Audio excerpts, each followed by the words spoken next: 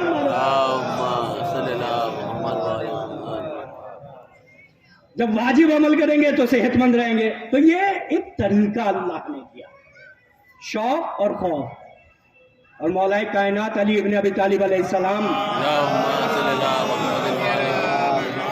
اس جملے کے ذریعے یہ چیز سمجھ میں آ جائے گی.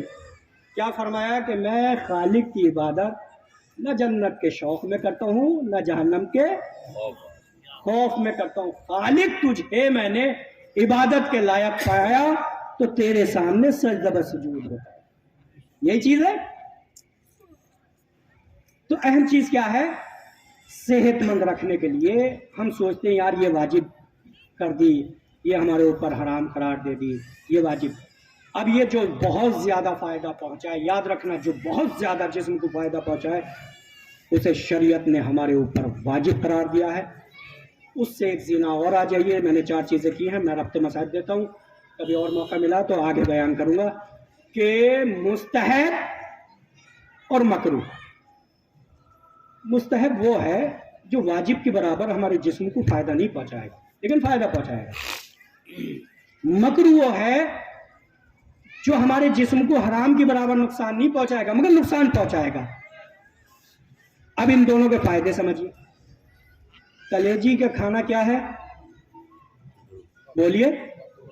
مکروہ ہے. کیوں مکروہ ہے؟ بس یہ ہے کہ مکروہ ہے. کیوں ہے؟ شریعت سننے کا نام نہیں ہے، ریسرچ کرنے کا نام ہے. اگر جو عمل کر رہے ہو اس کے بارے میں نالج بھی ہونی چاہیے. مستحب ہے تو کیوں ہے؟ مکروہ ہے تو کیوں ہے؟ کلیجی کھانا ہمیں پتا ہے کہ مکروہ ہے. میں نے کہا کہ جو جسم کو نقصان تو پہنچائے گی، حرام کے برابر نہیں پہنچائے گی، اس کا مطلب نقصان پہنچائے گی تو مکروہ قرار دے گی. کلیجی کڈنی میں اسٹون پیدا کرتی ہے، پتھری پیدا کرتی ہے، اس لیے اسے مکروہ قرار دے دیا گیا. نقصان پہنچا رہی یا نہیں پہنچا رہی؟ تو شریعت نے اسے کیا کہا کہ یہ مکروہ ہے. نقصان پہنچانے والی چیز کو مکروہ قرار دیا کہ یہ چیز مستحب ہے. مثلا موٹی سی مثال میں دوں آپ کو. مسواک کرنا کیا ہے؟ مستحب ہے. کیوں مستحب ہے جناب؟ اس لیے مستحب ہے کہ جو دانتوں کے اندر ریزے رہ جاتے ہیں اس کے ذریعے ہمارے ریزے اگر رہ جائیں گے تو دانتوں کو نقصان پہنچاتے ہیں، دانتوں کو ویک کر دیتے ہیں، جبڑے کو ویک کر دیتے ہیں، منہ کی بدبو آنے لگتی ہے. کسی کے پاس اگر آپ کھڑے ہو کر گفتگو کریں گے تو آپ کے منہ سے جو بھاپ نکلتی سامنے والے کو الرجی ہوتی ہے اس سے. ٹھیک ہے، اس لیے قرار دیا گیا ہے کہ مسواک کرنا مستحب ہے. اب یہ مستحب فائدہ پہنچا رہا ہے یا نہیں؟ دانتوں کو مضبوط کرتا ہے، جبڑوں کو مضبوط کرتا ہے، ذہن کو تیز کرتا ہے. یہ چیز نہیں، ذہن کو بھی مسواک تیز کرتی ہے، بینائی کو بھی تیز کرتی ہے. مسواک ہے دیکھنے میں چھوٹی چیز ہے لیکن ان چیزوں کے اوپر فائدہ پہنچاتی ہے. اسے شریعت نے کیا کہا؟ یہ مستحب ہے تمہارے اوپر. تو 4 چیزیں سمجھ میں آئی: واجب، حرام، مستحب، مکروہ. اب جہاں مستحب ہوگا تو یہ سوچ کے کرنا کہ جسم کو کہیں نہ کہیں یہ چیز فائدہ پہنچائے گی، اور کوئی شریعت نے اگر مکروہ کہا ہے تو سمجھ لینا کہ جسم کو یہ نقصان پہنچائے گا. صلوات پڑھیے محمد والے محمد. صلی اللہ محمد و آل محمد. ایک بلند ترین صلوات پڑھے محمد والے. اللہم صلی اللہ محمد و آل محمد. تو جو اسلام کو بہترین مذہب کہا گیا ہے، اسی بنا پہ کہا گیا. جو چیز رکھی گئی ہے اس کے اندر ریزن ہے، بغیر ریزن کے کوئی چیز اسلام میں نہیں ہے. اور یاد رکھنا وہ زیادہ تر ہمارے جسم کو فائدہ پہنچائے گی. اب ہماری مرضی ہے کہ اس کو انجام دیں، اور ہماری مرضی ہے اسے نقصان اٹھائیں. اچھا، ایک چیز میں ہدیہ کر دوں اور زیادہ سے زیادہ لوگوں تک یہ میسج پہنچانا کہ جس کے بیک بون میں پریشانی رہتی ہے، بہت غور سے سمجھنا. 2 رکعت نماز رکھی گئی ہے عشاء کی نافلہ مستحب، اس کو غور سے سمجھنا. اور جو بھی بیک بون میں جسے L4 L3 جس کو بھی یہ پریشانی آتی ہے وہ غور سے سنیں. مستحب رکھی گئی، انداز بیٹھنے کا وہی ہوگا جو میں نے ابھی سجدے کے بتایا ہے. پیر کو کتنا رکھنا ہے اور کیسے رکھنا ہے. 2 رکعت نماز ہے وہ عشاء کی، اسے ضرور پڑھنا. ٹھیک ہے، عشاء کی 2 رکعت نماز مستحب ہے، اسے ضرور پڑھنا. اور اگر وہ نہ بھی پڑھنے والا ہو اور جس کو بیک بون کی پریشانی، وہ دن میں کم سے کم 3 سے 4 بار کرے. انداز سنیے گا. مستحب نماز جو 2 رکعت بیٹھ کے پڑھتے ہیں، اس میں ہمیں کیا کرنا ہے؟ نیت کرنی ہے، اس انداز میں بیٹھ جانا ہے اور یہ سیدھے انداز میں رہنا. کمر کے اندر لوز پن نہیں ہونا چاہیے، بالکل بھی کھچی ہوئی ہونی چاہیے بیک بون. یہ انداز ہو. ٹھیک ہے. دیکھیں کتنی دیر بیٹھنا اور کس انداز میں بیٹھنا، یہ اہم سمجھنا. جو وقت معین خالق کی طرف سے ہے اس کے اندر ہے. آپ کو گھڑی نہیں دیکھنا، آپ کو تلاوت کلام کرنا ہے. بس سورہ حمد کی کرنی اور دوسرے سورے کی کرنی، بس وہی وقت آپ کے بیٹھنے کا ہے اتنی دیر کے لیے. لیکن سورے کی جو تلاوت کرنا ہے، جب حکم یہ ہے کہ جب مستحب نماز پڑھنا تو ٹھہر ٹھہر کے پڑھنا، بہت تیز نہیں پڑھنا. جماعت کے لیے حکم ہے کہ اس میں تیزی ہو. اس پہ مد نظر رکھا گیا ہے کہ پتہ نہیں جماعت کے اندر کون بیمار ہے، کون کس عالم میں ہے، تو اس کے لیے حکم ہے کہ جلدی سے ختم. لیکن فرادہ کے لیے حکم ہے کہ اطمینان سے نماز کو ادا کیا جائے. اس کی وجہ یہی ہے تاکہ سکون سے جسم کی پریشانی کو یہ ذکر ہمارے ختم کر سکے. سورہ حمد کی تلاوت کریں گے، دوسرے کی کریں گے بیٹھ کے، یہی ہے. اس کے بعد ہم رکوع میں جائیں گے. اب اہم چیز سمجھنا، رکوع میں یہ انداز ہی رہنا دونوں تلاوت کرتے وقت، دونوں سوروں کی یہ انداز. اس کے بعد ہم رکوع میں دھیرے سے جائیں گے. جس کے بیک بون میں پریشانی وہ غور میں دھیمے سے ہم رکوع کی جانب جائیں گے. جسم کھچا ہوا ہونا چاہیے. جو سجدگاہ ہم رکھتے ہیں نا، جس کے زیادہ پریشانی ہے تو جتنا جھک سکے رکوع میں اتنا جھکے. ٹھیک ہے. اور جس کو کم پریشانی ہے یا نہیں ہے تو اس کو وہ اور سنے. ایک انداز ہے جس کو پریشانی تو جتنا جھک سکے رکوع میں آ جائے، وہ کمر کھچی ہوئی ہونی چاہیے. سجدے کی جانب اپنی گردن کو لائے. ٹھیک ہے. گردن کو لانے کے بعد وہاں پہ 3 بار ذکر کرنا ہے، سبحان ربی العظیم و بحمدہ. کمر جھکی ہوئی ہونی چاہیے. اس کا اہم طریقہ کیا ہے؟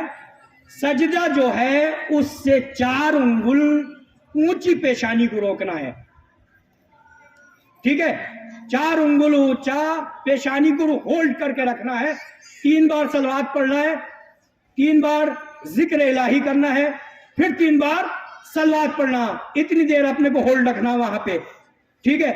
ہولڈ کرنے کے بعد سیدھا ایک دم سے پھر یہاں پہ آنا ہے، پھر کہنا سمیع اللہ لمن حمدہ، پھر ذکر کرنا ہے. یقین کریے اس انداز میں اگر 2 رکعت نماز پڑھیں گے فوراً ریلیف ملے گا، فوراً ایک دم بیک بون والے کو. ایک صلوات پڑھیے محمد والے. اللہم صلی اللہ محمد و آل محمد. فوراً ایک دم